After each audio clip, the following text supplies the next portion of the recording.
Gotta fit this in before my friends and I play through a slasher movie.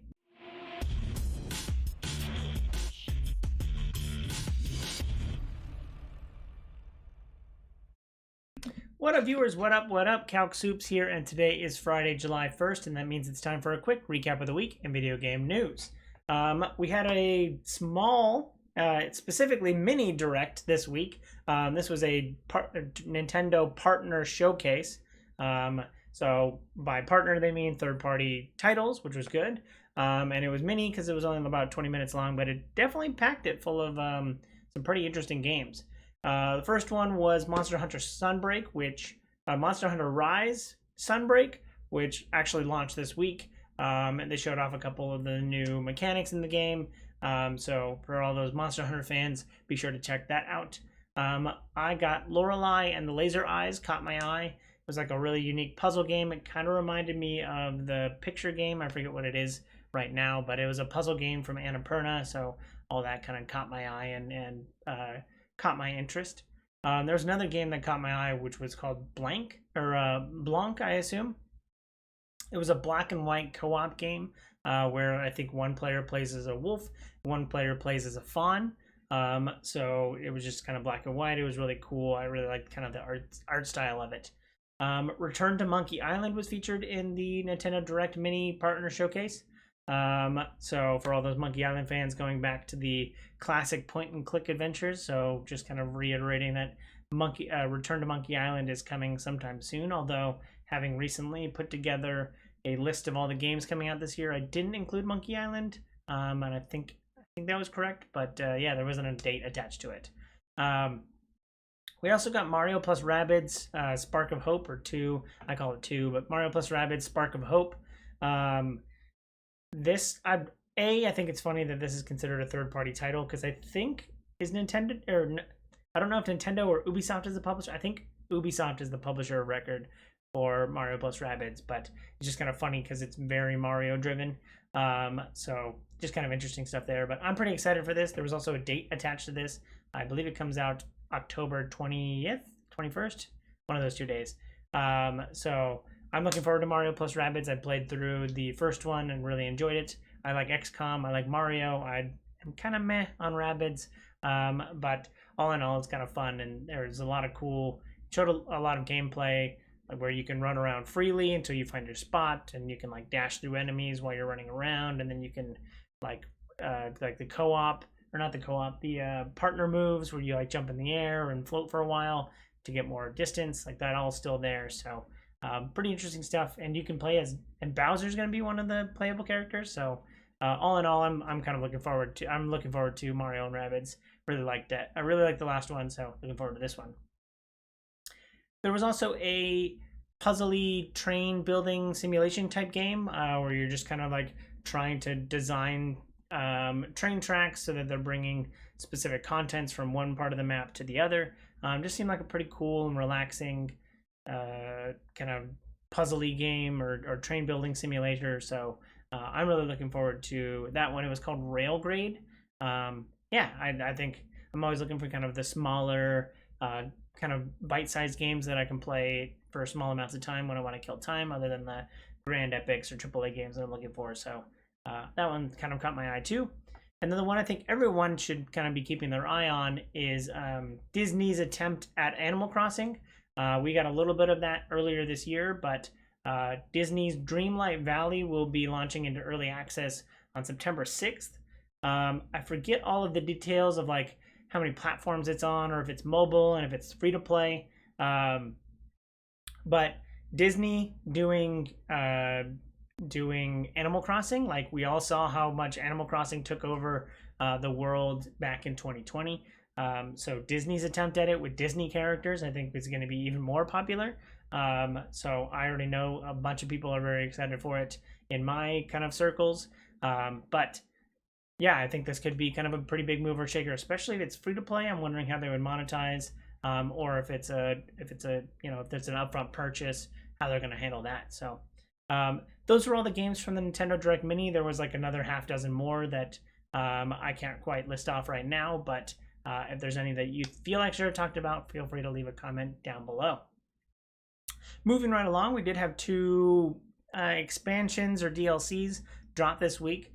Pretty big ones. So Cuphead got its first DLC, which feels more like an expansion. The Delicious Last Course. I love that it's the DLC. Pretty clever stuff there. And it's being received really well. People are saying it adds a lot of really cool new mechanics, a lot of different gunplay. So all in all, it's pretty fun. I saw the Metacritic on it was an 88. Cuphead got an 87, so this is kind of an improvement on Cuphead, which I thought was already very well received. So I'll just have to figure out which device has Cuphead on it so that I can download the Delicious Last Course. Yeah, so this one I think is considered a DLC, but I think this one feels a little bit more like an expansion. But I'll contrast this with what I'm talking about next. Outriders World Slayer is the latest expansion for Outriders. Remember Outriders that came out over a year ago, and we've been waiting for kind of new content for some time. Although I wouldn't say we've been waiting, because I think people kind of played it for the month and then put it down like I did. But this one also seems like a pretty big improvement on the base game. It went from a 73 Metacritic to a 75 Metacritic. So it's received a little bit better, but not glowing reviews after all. It supposedly adds better endgame, better loot cycle. It adds like 6 hours of narrative, which hopefully the narrative for Outriders was a little kind of B. A lot of the times, like the narrative just felt like a really B action film, and this hopefully like makes it has a little bit more weight. Like characters died spoiler alert, the characters died in the narrative, and there wasn't like any like weight given to that. So hopefully it's a little bit more weighty. But otherwise, if it fixed the end game loot, that might be worth picking it up just for that, because the end game of Outriders was already pretty spotty to begin with. But yeah, those were the two kind of big games launching. I know that there's not a lot coming out in the next few months, but you can play Cuphead or Outriders, which both launched this week. Moving right along, we got a little bit more content from Redfall. Redfall was just kind of talked about in Summer Games Fest, but we got to see a little bit more gameplay and a little bit more of the characters and the builds, what you'll be able to do with each of the characters and how they're different and unique, and what kind of builds you can kind of build into in Redfall. So I'm pretty excited about that. I think that's like people really like in these kind of Left 4 Dead, and I'm kind of lumping Redfall into this like Left 4 Dead bucket of like 4-player co-op shooter, where you fight off hordes of enemies. So kind of lumping that all together, but I'm excited for those. I played Back 4 Blood, really enjoyed that. I'm looking forward to Darktide, but I think people really want to be able to take on a role and their character choices to be unique and have weight to them. So hopefully the characters are very diverse in Outriders, or not Outriders, in Redfall, because if they're not, then I think if people all feel samey, or if there's just one build to rule them all, then that doesn't lend itself to a lot of unique gameplay choices and character choices. So pretty interesting, pretty interested to see more. It was just like a 2-minute trailer, so definitely could use a little bit more fleshing out, but I'll be watching and waiting, and hopefully we'll get that sometime early next year. The magical battle royale Spellbreak is unfortunately shutting down. It was one of my favorite battle royales, but it is shutting down. Proletariat announced that this week, but then they also, or similarly, Proletariat is not shutting its doors though. Blizzard is buying them. They've already talked about how they might use them on some World of Warcraft content. So the developers at Proletariat won't be gone forever. It's shutting down and spread to the wind, but they're being bought by Blizzard. Hopefully this means that, besides making World of Warcraft content, that they'll be used for, helping finish some of Blizzard's projects, or maybe making a smaller team within Blizzard to develop another game, which I'm always a fan of. So yeah, unfortunately we are seeing Spellbreak shut down, but hopefully the people at Proletariat can live on and develop games under the Blizzard banner. There was a small leak this week, which also gave a little bit of hope and a release date. Skull and Bones has been kind of delayed to infinity, but there was a leak this week talking about how it's going to release in November, on November 8th.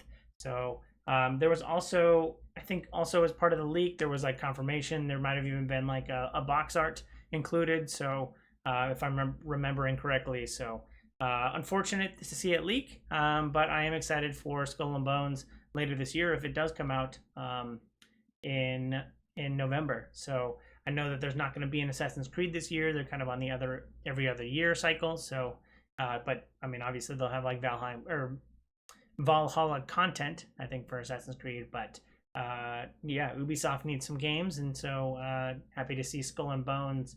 Hopefully, it is coming out in November, and happy to see it coming out because I, like many other people, enjoyed the ship combat in Assassin's Creed 4, and I kind of like that they spun that off into its own game because it did kind of feel a little out of place in Assassin's Creed 4, just kind of taking up time and padding the story. But I digressed. Moving right along. Now that we are officially in Q3, Valve is ramping up its production of Steam Decks, and all of this is hopefully going to mean that you'll get for all of you with a Q3 Steam Deck delivery like I have, we'll get our emails soon, and we'll get our Steam Decks even sooner. So I'm looking forward to getting my Steam Deck, and I'm really excited to receive that email, which I haven't received yet, but really excited to get my hands on the Steam Deck when I can. So hopefully I get that soon now that Valve is ramping up production. The Nerf Gala horn, which I think I've talked about a few times on the news report, which is $185, and I don't remember if they've all been bought up or if they haven't gone on pre-order yet. But I saw an article this week talking about how the gun will be loaded the same way that it's loaded in Destiny 2, where I think it pops out the side, and then you'll stuff in a Nerf rocket. Another thing that I'm looking forward to seeing. I'm really interested because it looks big. Like the article had a picture of like a person holding it, and it was like a 4 or 5 foot piece of plastic, and like the tube looks like it's 3 or 4 inches wide. So I'm really excited to see a Nerf football shot out of a Gala horn. So I am really excited to see that, and I thought it was pretty cool. Unique note that it'll load the same way it does in the game, where it kind of pops at the side and you feed it in, and then it pops in and you can fire it. Although I didn't see the fire mechanism. I didn't look too long at it, but I know that Nerf guns always have like a cocking mechanism, so I'd be interested to kind of see how much force it takes to fire a football at someone.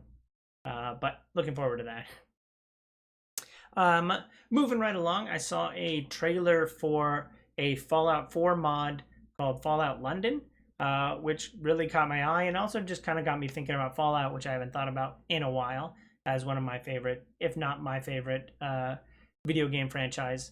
The mod is coming out in 2023, where you'll be able to play through Fallout London, which looked really interesting in and of itself. I've even seen the video, like the first 5 minutes or so of it. So it looks really fun and well done and unique. And it also showed people riding bikes. And it just kind of got me thinking about what I want in the Fallout universe, or what I want from Fallout 5, which I think Todd Howard talked about like a week or two ago. I know that I've always wanted vehicles in the game. I don't know how that kind of diversifies the gameplay experience. Just adding vehicles to get from point A to point B, like there's already a fast travel system. I really hope they can maintain co-op, but they have it where 2 or 3 players, that you're not on like a server with 40 people running around. I'd rather just like 2 or 3 player or up to 4 player co-op. I think most of the people wanted that when they asked for a Fallout game with co-op. So I'm hoping they maintain that from Fallout 76. I might be okay with the servers if the quests don't break, because I think that's why I eventually fell out of Fallout 76, was because quests were breaking. And then the London aspect actually got me thinking. The thing I've really wanted in a Fallout series for quite some time is just denser maps, or like particularly like a cityscape, like really dense cityscape, like multiple levels that you can go in and out of in and out of like apartments or office spaces. Just like really, really detailed, like multiple levels, or like a skyscraper that like every level is built out and unique. So just, I know that I do like when Fallout has like a really ultra realized specific location. Like they went to West Virginia in '76, in Boston in Fallout 4, and Washington in Washington DC in Fallout 3. But I really want none of those have had like the tall skyscraper with like a really dense cityscape. So you don't even have to make the map really big.